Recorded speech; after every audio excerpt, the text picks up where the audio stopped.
Okay, looks like everybody's kind of logging in here.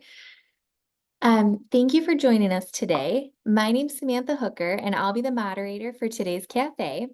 As you may know, the cafe is a longstanding speaker series hosted by the Evaluation Center at Western Michigan University in Kalamazoo, Michigan. The series goal is to encourage a deeper dive into all things evaluation. I did go ahead and add some links to the chat where you can join our Evaluation Cafe mailing list to hear about upcoming presentations, and also a link where you can view the rest of our spring schedule.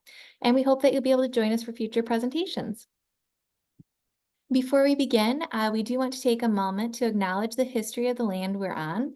Western Michigan University is located on the ancestral lands of the Three Fires Confederacy, which was historically occupied by Ojibwe, Odawa, and Potawatomi nations, and we honor their stewardship and connection to the land.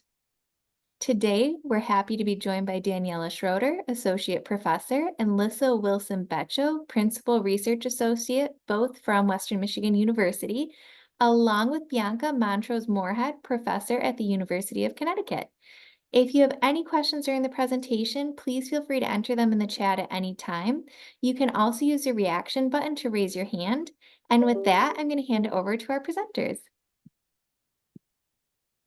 Samantha.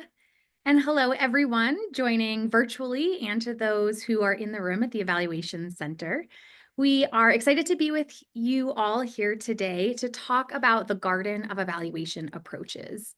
So after we introduce ourselves and give a bit of background about how we ended up here, we're going to give an overview to the Garden of Evaluation approaches and some examples of how we have used this framework for classifying evaluation approaches in our practice and in our teaching.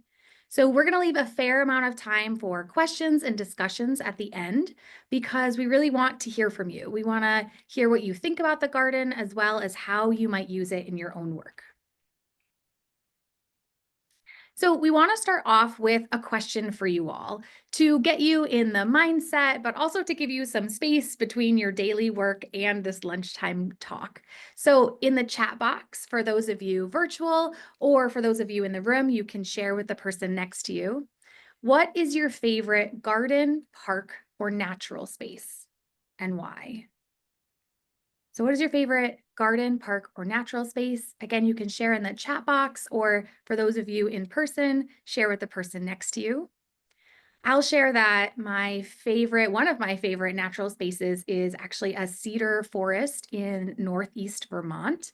It's a place that I often went hiking with my grandfather and my father growing up, so it has some special memories to it. So I see Lisa says a Japanese garden in Portland. Mike says Second Beach in Washington State.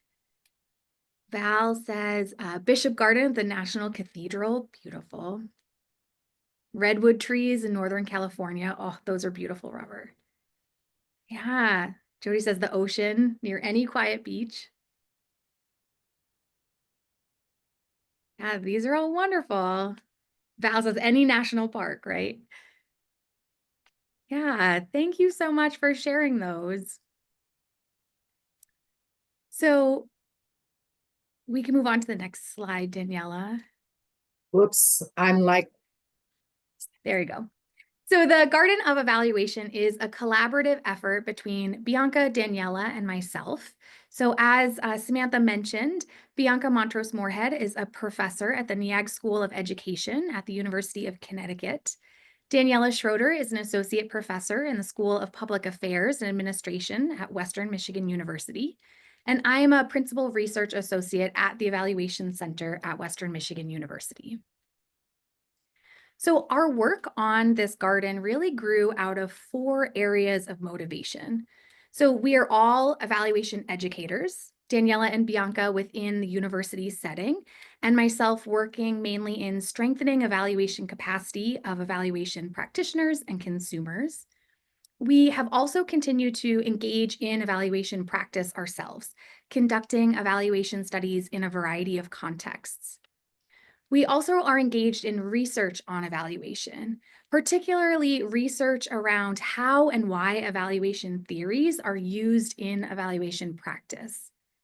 So, looking at the existing scholarship and literature around how evaluation theories and approaches are applied in evaluation practice, we wanted to develop something that was a little bit more practical and straightforward for folks who were learning about evaluation approaches and practitioners on how to choose the approach that's right for a particular evaluation. We really wanted to develop something that acknowledged our experience of evaluation approaches becoming the tools that we think with about practice rather than ones that prescribe our practice.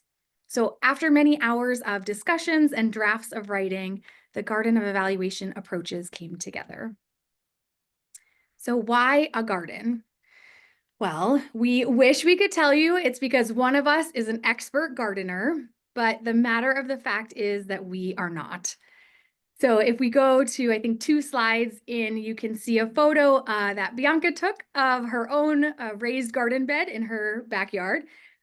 You can see it's quite lovely. I wish I could admit that mine was any less impressive, but as Val has just shared in the chat, I am also fairly terrible with plants. But, we know that there are a lot of approaches to evaluation out there, more than you may realize. And each approach brings its own set of perspectives, values, and guidance to evaluation. We also know that evaluation is not a one-size-fits-all approach. Different lenses offer unique perspectives, sharing what questions we ask, how we gather, interpret, and use information, and so on. So, we were interested in trying to create something that could help others see the similarities and differences among evaluation approaches, but also make it more transparent the kinds of decisions that we make when we adopt these particular approaches. And that might help us all be a little bit more creative and a little bit more inspired in our practice. So there are a lot of existing visualizations and classifications of evaluation approaches, and just some examples of those are on the screen. You could see just by like kind of a quick scan that they actually illustrate like the creativity that we have in our discipline, in our field of evaluation. But these various classifications, they help us learn about the evolution and development of approaches. They help us focus on evaluation questions and criteria. They can illustrate approaches that have been adapted, adopted, or modified. Um, they can really become conversation starters and tools to facilitate meaningful conversations between different groups involved in an evaluation. So our visualization, the Garden of Evaluation Approaches, is really intended to illustrate the diversity of evaluation approaches to guide evaluators in selecting, integrating, and understanding different approaches based on their philosophical foundations, methodological orientations, and practical application to understand interest holder engagement and decision making.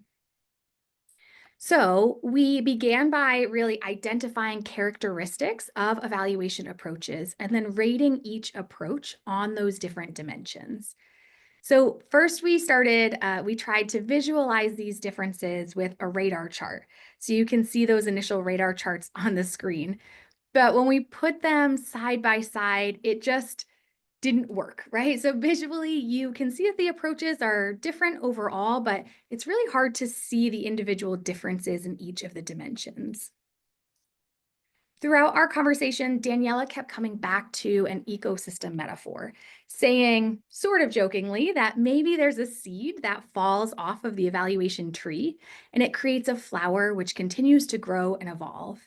And then later, when she saw the initial radar charts, she immediately thought of visualizing the dimensions as flower petals instead. So I designed the first set of flowers, and from there, we knew that this was going to work for what we wanted to do, and things grew from there. So the result is the Garden of Evaluation Approaches. We chose an ecosystem metaphor because we wanted to illustrate the current state of approaches while also enabling the inclusion of new approaches, providing opportunities for approaches to evolve through refinement and continued scholarship. It also allows an easy comparison between those approaches. So for the rest of our presentation today, Daniela is going to delve into the garden and really illustrate the key dimensions of these flowers. And then Bianca is going to discuss the practical applications of the framework. At the end, we'll show you how you can access a range of resources that we've created around this tool. So I'm going to invite Daniela to step in and talk more about the details of the garden.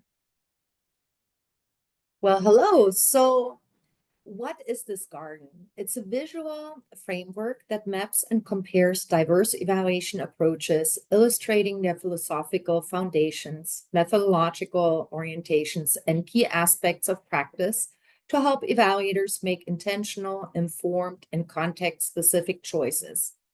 It includes visual representations of approaches across 11 dimensions of practice, along with supplementary information to provide deeper insight into each approach.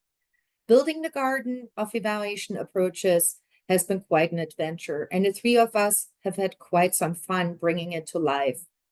You can only imagine the discussions that have been going on over the years. We designed each element of the garden carefully to capture the diversity of evaluation approaches in a meaningful way. So let's start with the first key feature, the color. In this garden, the color of each flower isn't just for aesthetical purposes.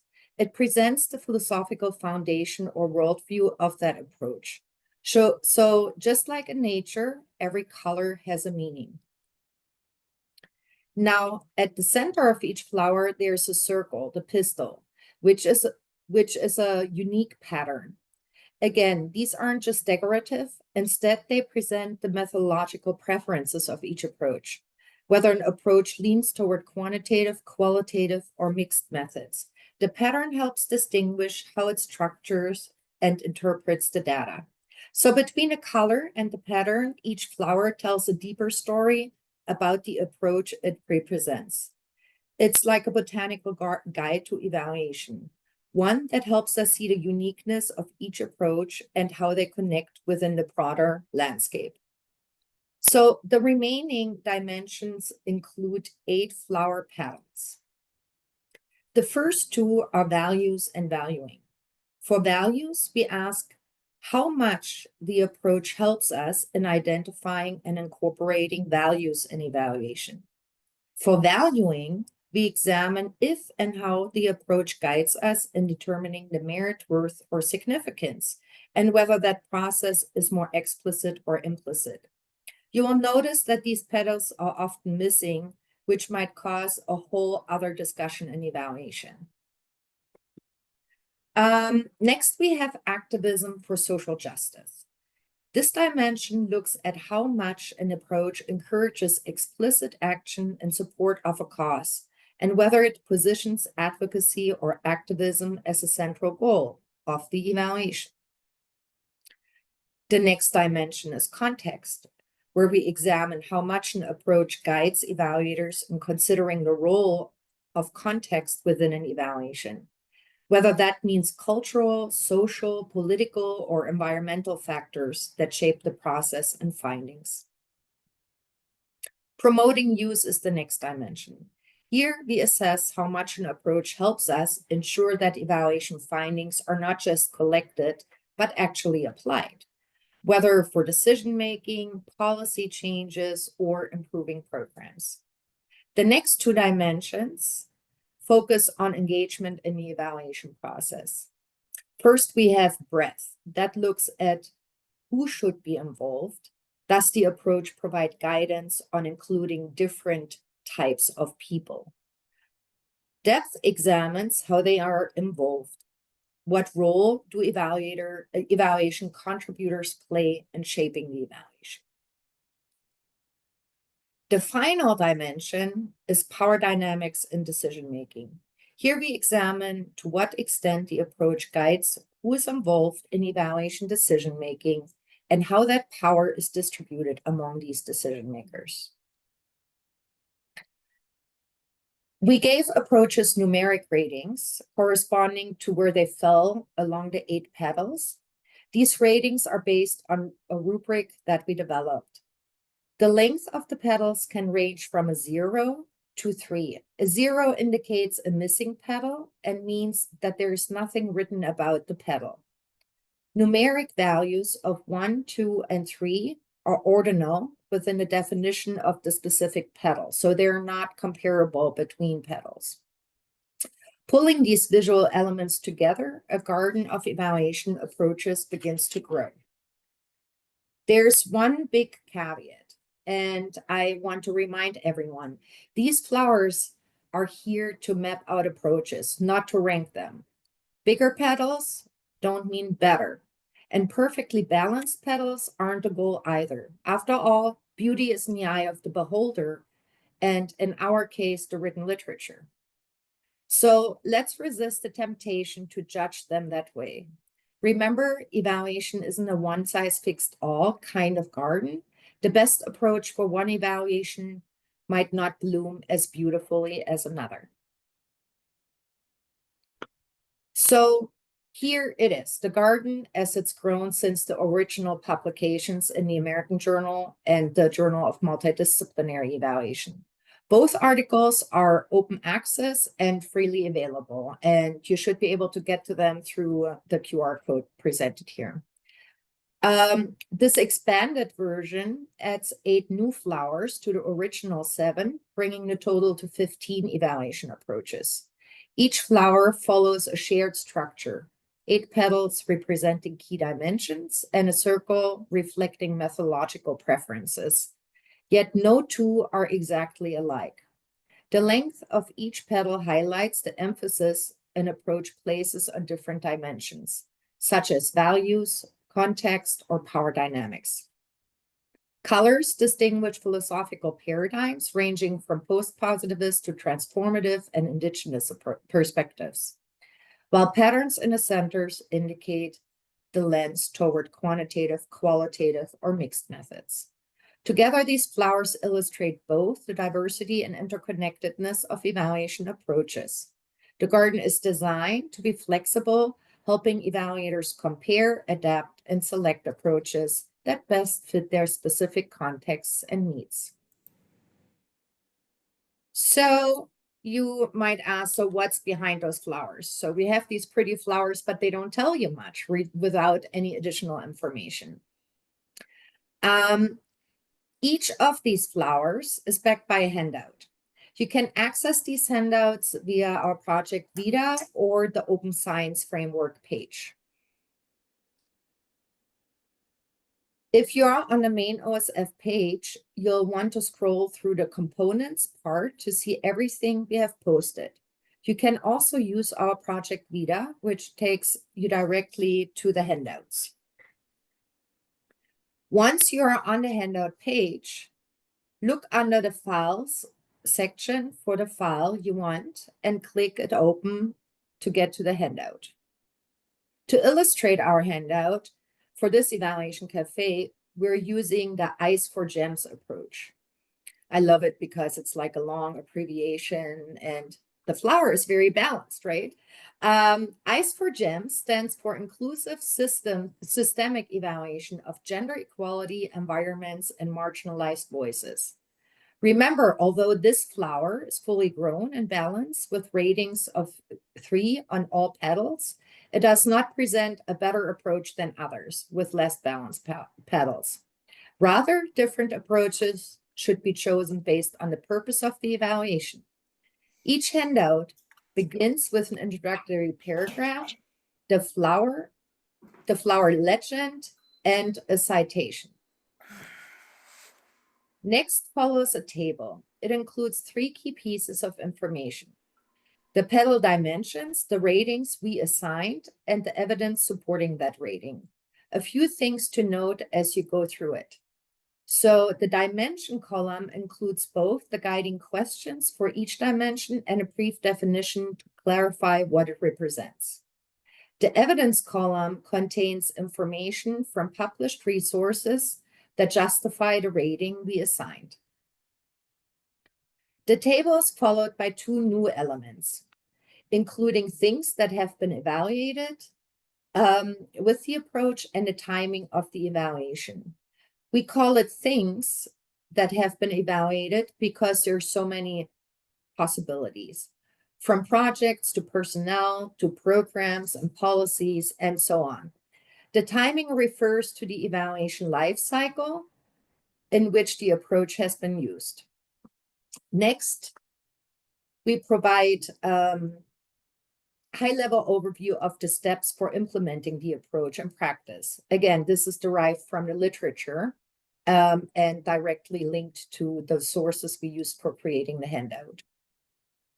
After the steps, we provide text on the philosophical orientations of the approach, each which is our evidence for the color of the flower and what pattern is used in the center of the flower. Then there are definitions. After long clarifying discussions between the three of us, we felt it is important to define the core language used in different approaches because it illustrates the multidisciplinary nature of evaluation, and different disciplines use language in differing ways. As a result, we hyperlink terminology and provide definitions that are important to know for being able to understand the approach. As you know, in evaluation, we sometimes use the same or similar words and mean different things. So how an approach defines particular things can be very helpful. So even if you learn about evaluation and from different professors in different schools, we may talk about it very differently, and we can find this sometimes in our team as well. So, and as expected in academia, the handouts are wrapped up with the references, because no good work is complete without citing its roots. These references not only show what we drew from in creating the handouts, but also point you to more places where you can dig deeper into each approach. And just like that, a thriving garden, our conversations have been cross-pollinating ideas, sparking new insights, and nurturing the growth and meaningful evaluation practices. So now Bianca will show us how we and others have used the garden. Thanks, Daniela. So now that we have explored the garden of evaluation approaches, and before I show you how we and others have used the garden framework, let's take a moment to reflect. So on the next slide, Daniela, thanks. You'll see a question that we would love to hear your thoughts on. So how might you use the garden framework in your own evaluation work? Take a moment to share your thoughts. If you're online, you can do it in the chat. If you're in the room, you could do it with your neighbors next to you. And drop a quick idea. Maybe it's a specific application, maybe it's a new perspective, or even a question about how this might fit into your work. Just a heads up, I'm going to read a few responses out loud to highlight some of the ideas that get shared.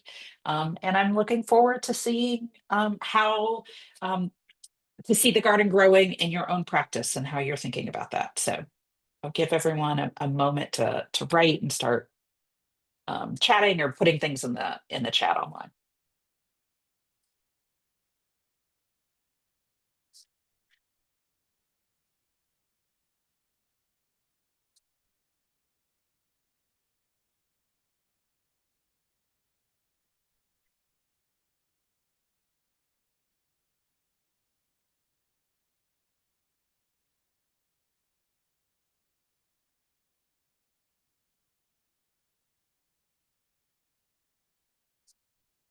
So I'm seeing at least on the chat some ideas coming in. One from Tiffany, who says it will help with intentionality. And I think that's right. I think that's a great insight. Komal also shared, a lot of my work involves evaluating our programs. I think this garden and affiliated documents will help me a lot in identifying strengths and limitations of using any kind of evaluation method or flower, and lots of thumbs up on that particular comment. So that seems to be resonating with you all. Others, John's talking about a quick read. Oh, now there's a lot coming in, so I'm trying to keep up. Let's see. Zoe says it could help. I could see it helping both in the pursuit of different types of projects, allowing me to see how I may approach a project I previously would have had a framework for, and in the creativity I could bring to projects I am using. I'm used to going after. That's great. That's great. Thanks, Zoe. Val says facilitating discussions about what values and valuing is an evaluation. Absolutely. I think that's something that we certainly talked about a lot in our team and intentionally separated those out. And I know that that's an ongoing conversation. We know that that's an ongoing conversation in the evaluation community. I'll pick just a few more. Allison says it can support selecting methodologies that are most appropriate to the program context. Yeah, as we said, there is no one size fits all in evaluation, right? Every project or context that we walk into is unique, and we have to think about, what that means for our own practice. And then Lori, joining us from the room, thanks, Lori, says, I think it could definitely expand awareness of different options, and hearts and thumbs up on that as well. So again, I love these ideas, and keep them coming, please. You know, uh, Again, I love these ideas. And it's exciting to see the different ways. I mean, we certainly had ideas that we thought about when we started to dream up this framework and this work, but we've also been incredibly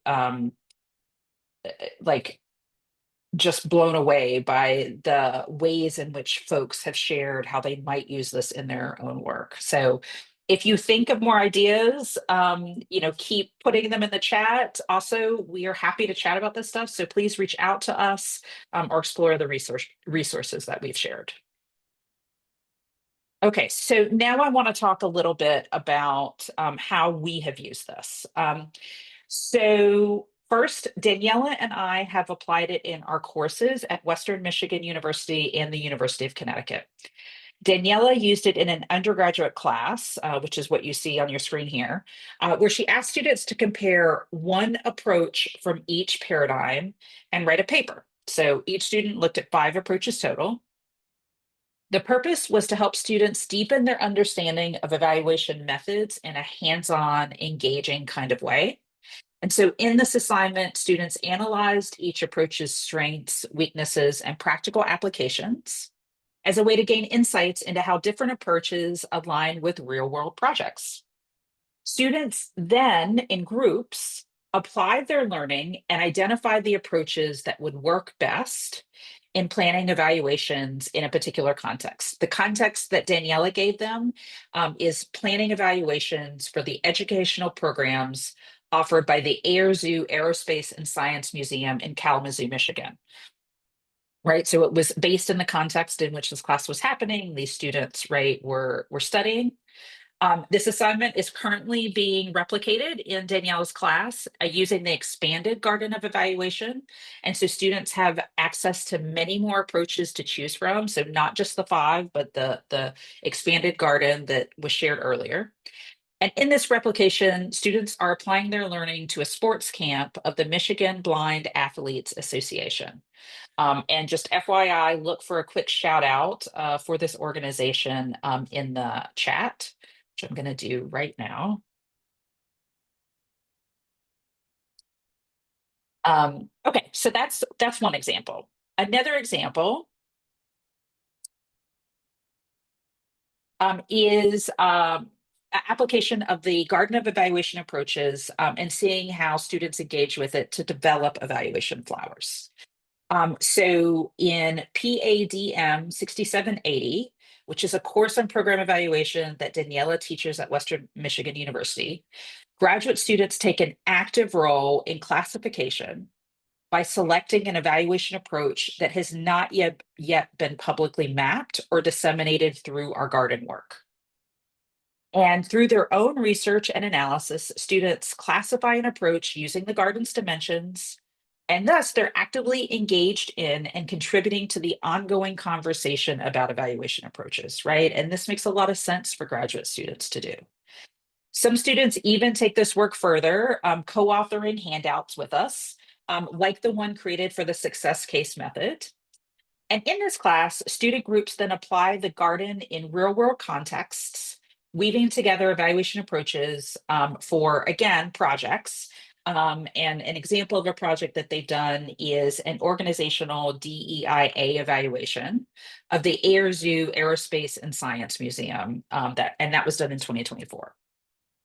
These student-created flowers demonstrate how the garden can be a dynamic tool, not just for learning, but also for advancing evaluation practice through collaboration and innovation. The next example I'm going to talk about, there we go. Comes from my own work and my own class. And in this example, it's been exciting to see how students engage with the garden framework to actually create their own flowers. So in EPSI 6621, which is a course I teach in program evaluation at the University of Connecticut, students actually spend several weeks doing their own research and analysis to classify an approach using the garden's dimensions, much like Daniela has her students do. This work is ongoing in that students pick two approaches and then build the flower out for both approaches over several weeks. So as the weeks progress, we're sort of focusing on particular flowers. And so by the end of the series of weeks that we're doing it, they then have the full flower. And this allows them to not only engage critically with the content, drawing new meaning and connections over time, but it also collectively helps other students learn about a variety of approaches over the course of the semester. So, they're sharing their approaches. They're sharing, as they're mapping across the weeks and stuff, everyone's sharing. And so everyone's sort of capacity is getting built. One of the final pieces of this work, hold on, Daniela, not quite. One of the final pieces of this work is for students to create their own flowers, which is what you see on the screen. I give students a lot of leeway to be as creative as they like with the flowers, and they are so incredibly articulate about why their flower looks the way it does. And so this part of the assignment both deepens their reflective practice, which is something that definitely I saw in the comments, and also has them move further, has them actually think about what it means to move between theory and practice in incredibly thoughtful ways. On the next slide, I will say that the garden isn't just a learning tool. It's also actively being applied in evaluation practice by evaluation practitioners. So for example, Julian King used the garden framework to compare social return on investment, or SROI, and cost benefit analysis, or CBA. And in this comparison, he uncovered key differences between the two approaches and drew, I think, some interesting conclusions. You see the flowers on the screen here. These are the ones that he created. And here, we see an application of how the garden framework serves as both an analytical tool, but also a guide for making more informed evaluation practice decisions. I will say Julian has shared more about this on LinkedIn, including an exploration of what he calls the caterpillar that he felt like he needed to add for our framework. So if you're interested, the link is there. You can go check it out. And then on the next slide, you see here that we've used the framework not just for analyzing existing approaches, but also as a tool for self-reflection and customization for practitioners. So for instance, at a recent workshop at the European Evaluation Society, we tested an activity where participants created their own evaluation flowers. They reflected on their personal values, their perspectives, their priorities for each dimension of evaluation, and that's represented in our garden, right? So things like engagement, things like context, things like power dynamics, right? And so on. And they use that to design a flower that represents their own unique evaluation approach. That is the way they want to do and they do evaluation practice. And this process really encouraged practitioners to think critically about the implicit choices they make when designing evaluations and to visualize their own practice in a new way. It also sparked really rich discussions about how different evaluation philosophies shape our work and decision-making in evaluation. And I'll just share that the thinking, behind this activity from Lyssa, Daniela, and I is this. By creating your own flower, you're not just mapping an existing approach, right? You're engaging in a creative and reflective process to define what evaluation means, and looks like in your own context. Now, in the time I have left, I'd like to briefly cover some of the benefits and limitations that we see for the Garden framework. I'm going to talk about benefits first.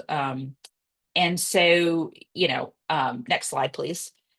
Every visualization has benefits and limitations. As I say in a paper that I wrote on classification frameworks for evaluation approaches, so a paper that doesn't just talk about the Garden framework, but talks about a number of different ways of sort of visualizing evaluation approaches.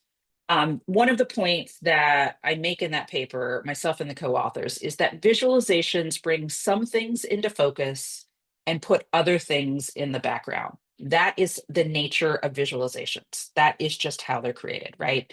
And so one of the benefits I want to highlight of the Garden of Evaluation Approaches is its emphasis on mapping approaches on multiple dimensions. And so in doing so, it provides a way to promote conversations and thinking about similarities and differences among approaches, as well as the intentional mixing of approaches in an evaluation. For example, what would it look like to combine elements of fourth generation evaluation with elements of practical participatory evaluation, right? And what might that flower look like? Another benefit, which you'll see on the next slide, is that each flower in the garden is backed by a detailed handout that Daniela walked you through, right? And so one of the things that we think is a benefit of this is that the handout makes visible several things, including the empirical mixed method analysis that led to what each flower looks like. Now, of course, everything has limitations. Ours is no different. One is that it takes time to grow a garden. Not all approaches are mapped yet, but we are continuing to map approaches.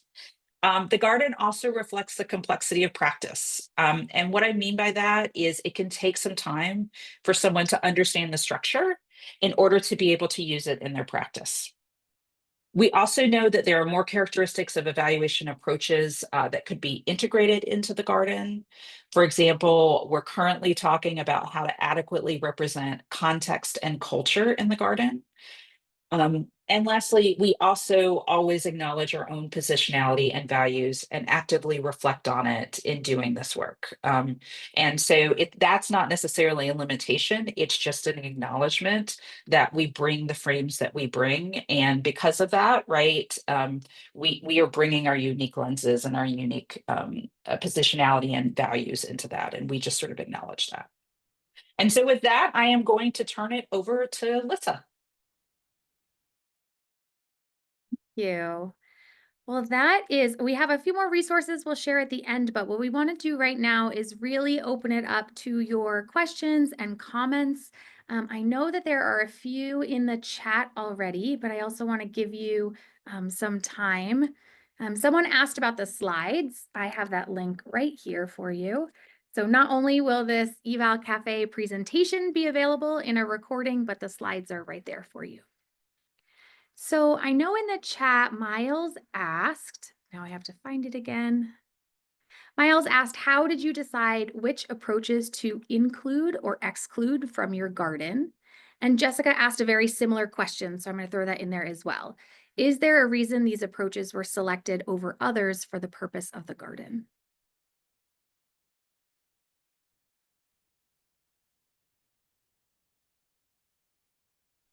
Should we just jump in? Yeah. Yeah, please. Okay. Yeah, so I'll take this one. We have been intentional in mapping approaches that we've done thus far. Part of what we wanted to do is have a mix of approaches that were developed early in the field's history, right? So, ones that sort of have a long history, potentially a lot of writing on them and things like that. We also, though, wanted to highlight newer approaches to evaluation, those that had been developed or maybe had been developed but weren't necessarily known are represented in the English literature. So an example of both of those I'll give you is one of the early approaches, right, is fourth generation evaluation, right? An example of a recent approach that hadn't quite made it into the evaluation, the English speaking evaluation literature is sistematización de experiencias.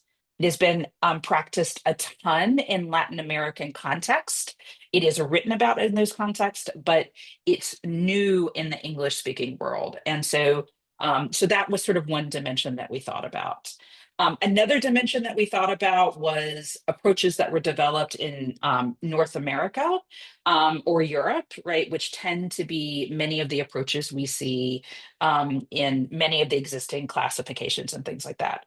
But we also wanted to think about the international sort of outside of those scopes as well. And so we've tried every time we've created a new flower, we've tried to balance a number of different dimensions like that. We also think about context. So when we went to Europe, one of the approaches that's very dominant there is emergent realist approach, right? Realist evaluation, right? And so again, we were intentional trying to think about the context in which we were going to be talking about this work and trying to help people find themselves and see connections to the work that they do, the context that they work in, or the larger conversations that they're engaged in. That's a great question. So thank you. And we're going to continue to do that.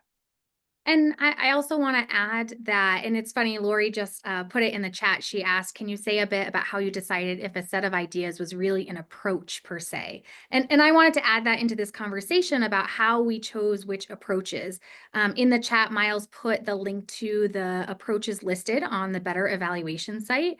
So Bianca, Daniela, and I have had lots of conversations about what is the difference between an evaluation theory, an evaluation approach, an evaluation method, right? Because all of these language, they tend to just get jumbled together and used like they're all the same thing.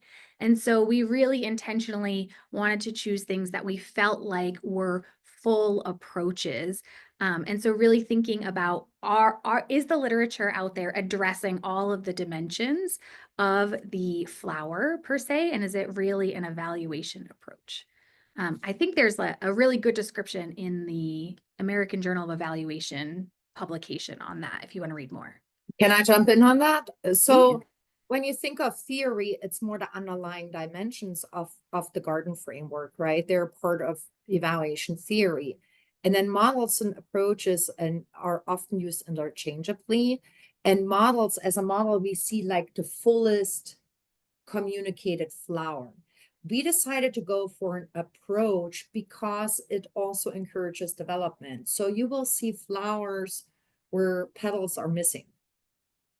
That doesn't mean that the people that created that approach may not consider those petals or don't think they're important, but they haven't written about it yet, right? So I feel like this classification also allows for theorists, evaluation theorists, who work on their models and approaches to think through all these elements and then talk about what they would do.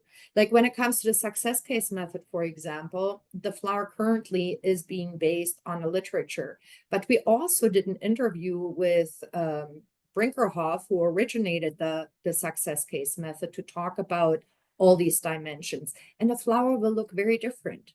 On the one hand, what is being written about, and then what do you talk about when you hear a specific question and your mind goes in that direction, right? So we decide to stick to the literature because we say, if we cannot back it up with written evidence, then we treat it as if it's not there. It doesn't exist yet because it's not in the public domain yet. That's a really good clarification, Daniela. So I'm so glad you brought that up. In the chat, Randy says, I'm wondering about creating a flower for each individual evaluation. Do you think the flower structure could be meaningfully applied at the individual evaluation level? I love this question because it's something that I have particularly been thinking about a lot. So when, excuse me, when thinking about how to choose the right, oh my gosh, When thinking about how to choose the right evaluation approach for your context and for that evaluation, you could essentially map out how the dimensions are needed in that context and make a blueprint flower, and then look at the different approaches and how they match that flower. So we've been talking about growing this metaphor around how different flowers grow in different environments and different soil, right? And really being able to identify the soil, the context that you're working in, and the needs of those interest holders and of that evaluation. And then being able to choose or even mix evaluation approaches to best serve that context.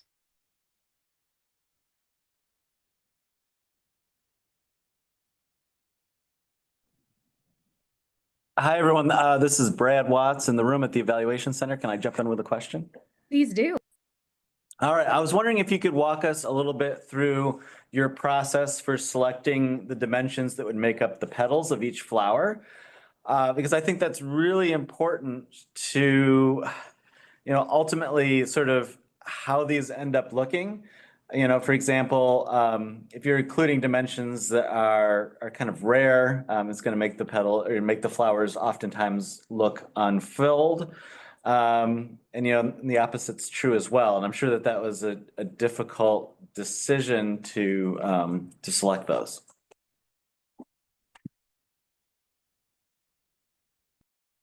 Here, I'll take this one. Lyssa, I see you still coughing. Thanks, Brad. I think that is a really good question. So it's really a combination of things. One is I sort of acknowledge this in the what I presented on. We each bring our own experiences and values and background and histories with us, right? And so one of the things that we did was we started to think about, from our own evaluation practice work and from our work educating others, and all of those things that Lyssa sort of talked about, those dimensions, right? What are some of the things that tend to that we think uniquely differentiate some of these different approaches to evaluation?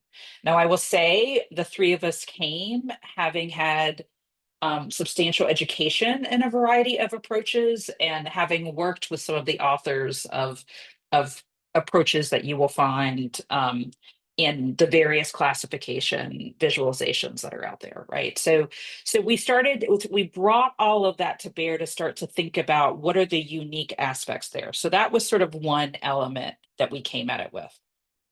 But another element that we came at it with is, what are the things that maybe aren't necessarily getting the attention that they deserve?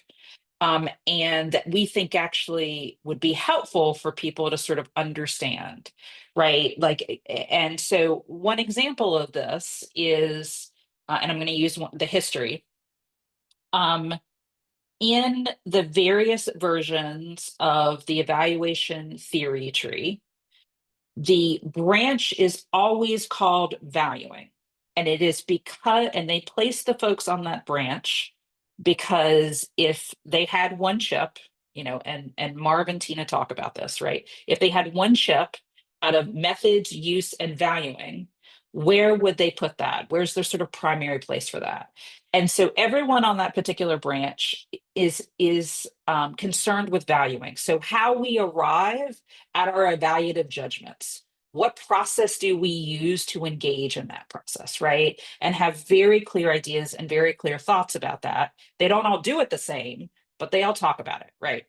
As opposed to Merton's and Wilson's version of the tree, right? And I think there's a new version now, but it's not called valuing, it's called values.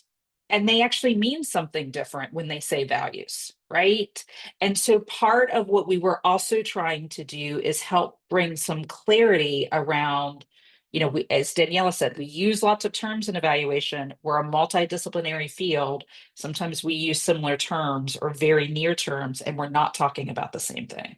And so it's one of the reasons, for instance, values and valuing show up in our framework, and they are different dimensions. And there are some approaches that have lots to say about, for instance, the valuing piece, and there are other approaches that don't. And, to the earlier point, we're not assuming that they don't have thoughts about that, but in the public record, right, there's nothing about that process in the same way there is for other approaches that really sort of unpack that. And so that gives you a little taste of what went into that decision making around the particular dimensions. We also know, we're trying to, it's also a work in progress, right? So like context and culture right now, that is together in one petal, right? We are actively talking about, does that need to be two petals, right? So it is a work in process. It's evolving both in terms of our conversations and what we're hearing when we talk about this work, but it gives you just a little insight, and hope it was helpful.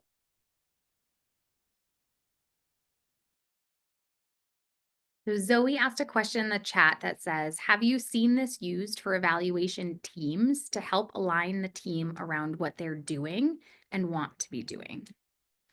So I will say I have not personally used it like this yet. I really am hoping to at some point. And it's certainly something that we talk about as a possibility, and that people who have attended previous trainings on this or even read the paper, I bet there are people out there who have done this. So if anyone sees this and has actually used it in this way, we would love to talk to you about how this worked. I will say, Zoe, I'm doing that for the first time in my class, at least, because I'm teaching the class this semester at UConn, where students work in teams with a real client to design an evaluation and their approach to an evaluation. They have just come from the semester with me where they got the framework, they used it, you saw photos of them. So hang tight. A future presentation, we may be able to speak to that. So, but thank you. It's like you read our mind. Thanks. Mhm. I think we have It's- 2 more minutes. Oh, go ahead, Daniela. So it's also something I'm trying to do in my class right now. So right now, students have to, for example, they have to compare 5 different approaches from 5 different paradigms. And separately, they have a group assignment where they have to plan an evaluation for a client.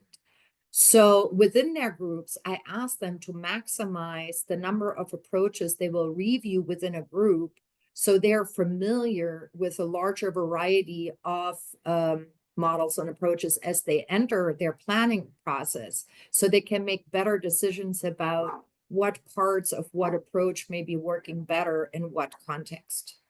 And then maybe one more point in relation to what was asked earlier about how did you decide what approaches to choose?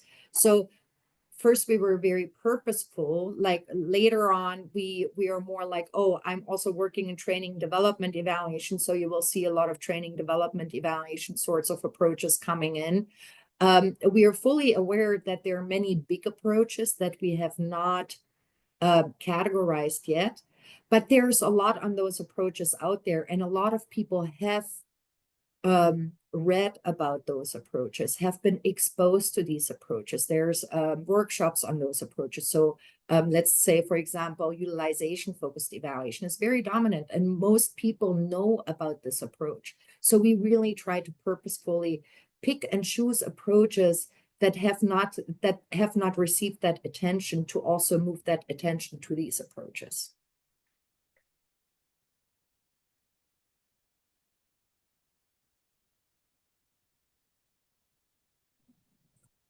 So this is Lori in the room again, and I just want to congratulate you guys on this work. I think it's fabulous. Like, what I really love, well, I mean, it just works better than anything I've ever seen before because of the flexibility. But I also really love what you've done in terms of all the different ways to use it. And so it's not just a classroom thing. This goes in this, this is this kind of approach, and this one over here does this thing. But you've really set it up to like all the thing that's been in the chat and that you've talked about people like tailoring how they want or do their work, how they compare with other people on their team. So you've really really, really maximize the utility of this way of thinking about approaches that's beyond something, just like, in a textbook or something. It looks like a massive undertaking. I had no idea of the extent of the work. I'm ashamed of myself, but really congratulations. It's really, really wonderful. So thank you. And thank you for sharing it in this venue. Thank you, Laurie.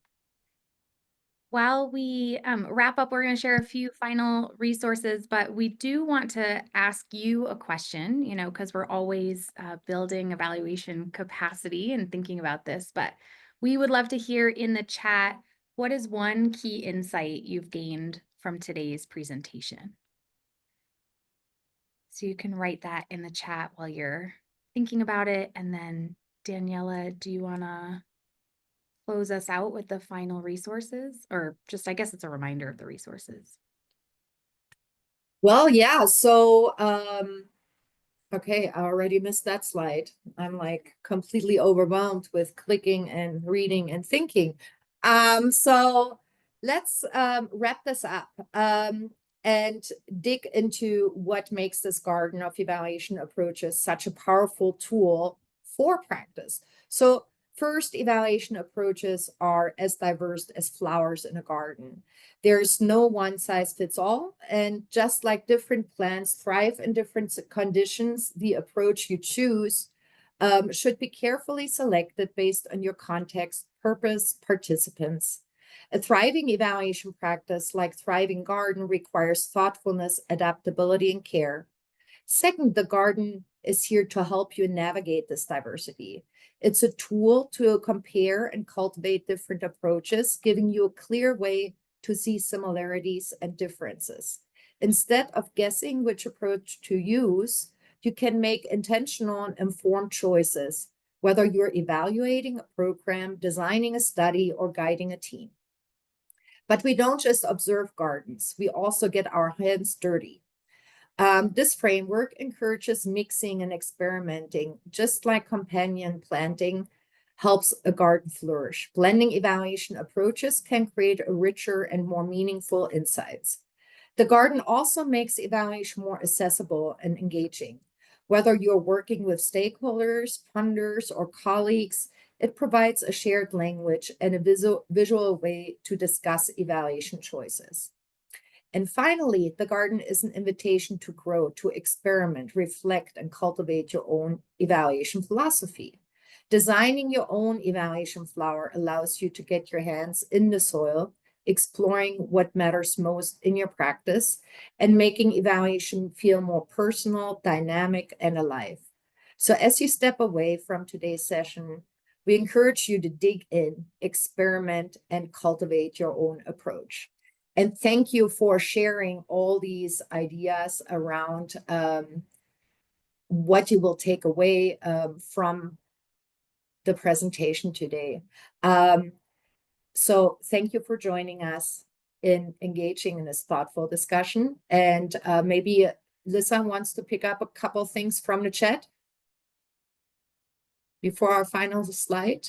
Oh gosh, there's so much good things in the chat. I do want to remind folks that I actually, maybe you can't save the chat on this. But Samantha, do you know if people can save the chat in this Zoom setting? Usually if you record, you will also get a recording from the chat. Yes, I know we will. I've had a number of people asking about, because you can't currently copy and paste out of this chat.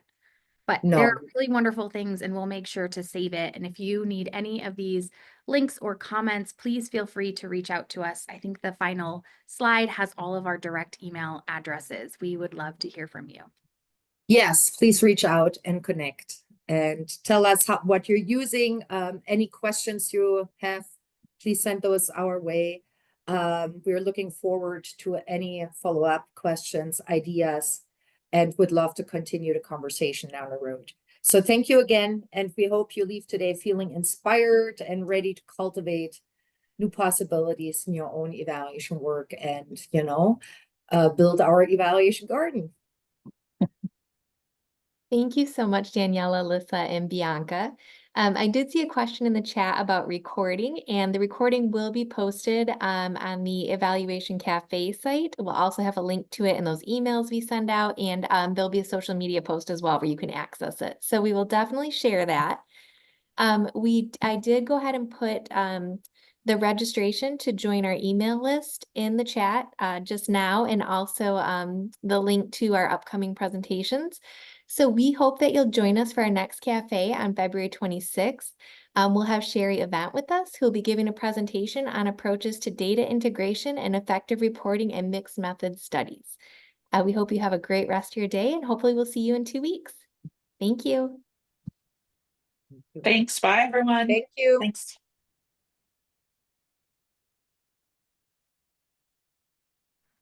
Thank you. It's fine. It's cold. It snows too much.